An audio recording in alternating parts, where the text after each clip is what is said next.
Schools in the United States have pushed to send as many students as possible to college, promising them larger salaries, unforgettable experience, and a shortcut to the bountiful lives they've always dreamt of leading. Unfortunately, these promises are quite exaggerated and falsified. With the amount of all people rushing to go to college, competition has become extreme, and the large amount of people in America earning bachelor degrees has actually diluted their value. And many students who have graduated college are left underemployed or even unemployed. Tuition has risen more quickly than income, making it difficult for the average American to pay for college without incurring massive debt. Student loan debt often forces college graduates to live with their parents and delay marriage, financial independence, and other adult milestones. Student debts reached an all-time high amount last year, and U.S. News, in collaboration with CNN, reported that, for the year of 2015, the total student loan debt owed for American students was over $1.2 trillion, with 17% of those paying it back being behind on their payments. These debts have, for some, become so crippling that they end up paying them off on high interest well into their 40s, and some even flee the country in order to escape these insanely high payments that they have to make. There is also the issue that even some of the best students from high school are not made for college. Many students do not graduate and end up wasting their own money, the government's money, grants, and scholarships, all on years that went towards nothing. Other than college, there are options for graduating high school seniors that will lead them on a strong, successful career path.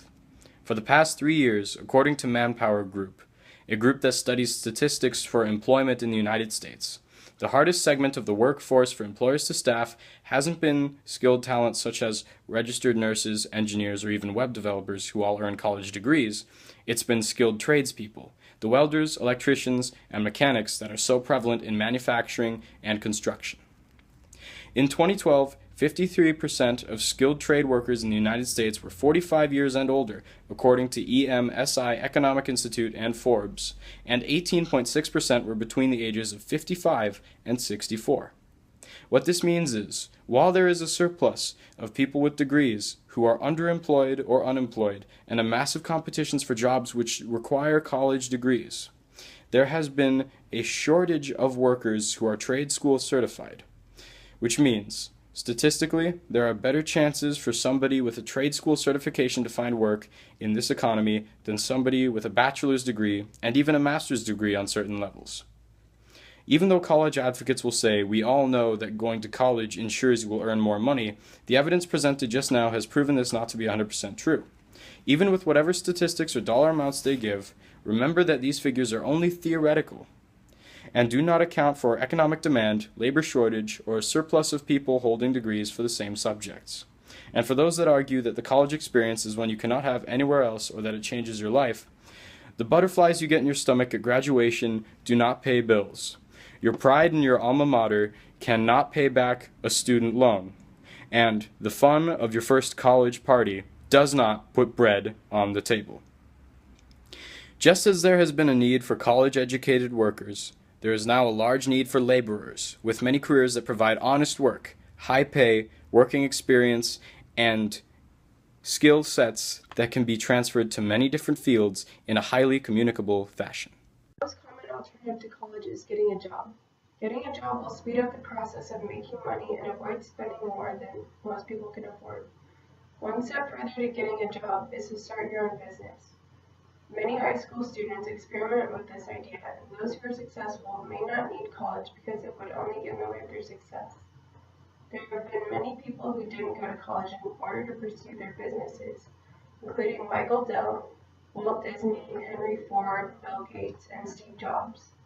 These men weren't unintelligent. Actually, they had brilliant ideas, and college would just interfere with it because so much of their time was spent working on their successful companies. If someone is opposed to skipping college to get a job, but also can't afford the cost of going, trade school or vocational school is a great alternative because it teaches you specific details about the profession that you want to pursue. Most people who go to trade school are very serious about getting a job.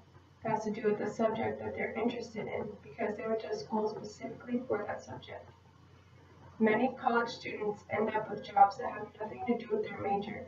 According to Washington Post, only about 27% of students get a job related to their major. Students who want to break from the 14 years they spent in school could join the Peace Corps. They offer benefits including language, cultural, and technical training, travel to and from countries they visit, full medical and dental coverage, and a 40 paid vacation days. This would be an opportunity to experience life in a completely new perspective, rather than just going to school and digging your money's grave. Traveling is a very important way of learning about life, and school is just learning about life, not experiencing it like you would traveling. Many people think that college is a necessary step before getting a good paying job, but in recent years, that has been proven wrong. What's the bigger problem? Money. Money is the biggest problem in college. Students are expected to go to college, which lessens the importance of it. If you go to college, it will most likely drain your wallet. After college, jobs aren't guaranteed either. After you get your diploma, a job won't just pop in your life, and it would take time and effort. Then, at first, the job would just pay for the debt that you just created by going to college in order to get that job. It's just a vicious cycle. Now, there will always be those who refuse to face the music or listen to the facts, adamantly stating that you have to go to college in order to be successful in life, but that simply isn't true. If 53% of skilled workers are 45 years or older, who's going to replace them when they retire? College students? Don't make me laugh. They're too busy worrying about their own debts in an economy where having a degree is worth about as much as a piece of trash on the streets. The only difference is that we value one more because it has the word degree on it. And if by some miracle the college graduate gets a job, how is a bachelor's or master's degree in biology or literature going to help you while you're working at a dead-end job at some retail store for nearly $9 an hour? I'll save you the trouble. Nothing. It will do absolutely nothing to help them in any which way.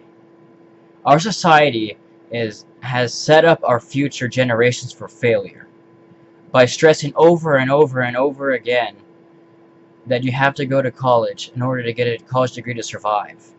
We have created a culture that is so inflamed with degrees that they aren't even worth the debt or a fraction of the cost it takes to get them. They are a mere shadow of what they once were.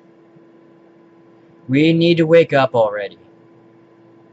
College isn't everything. College and degrees aren't what make the world go around and work the way we want it to. It's the people who have actual skills and experience that make everything stay in motion. How does debt and paper compare to actual experience of real work? We need to wake up before we set ourselves up for failure more than we already have. Thank you.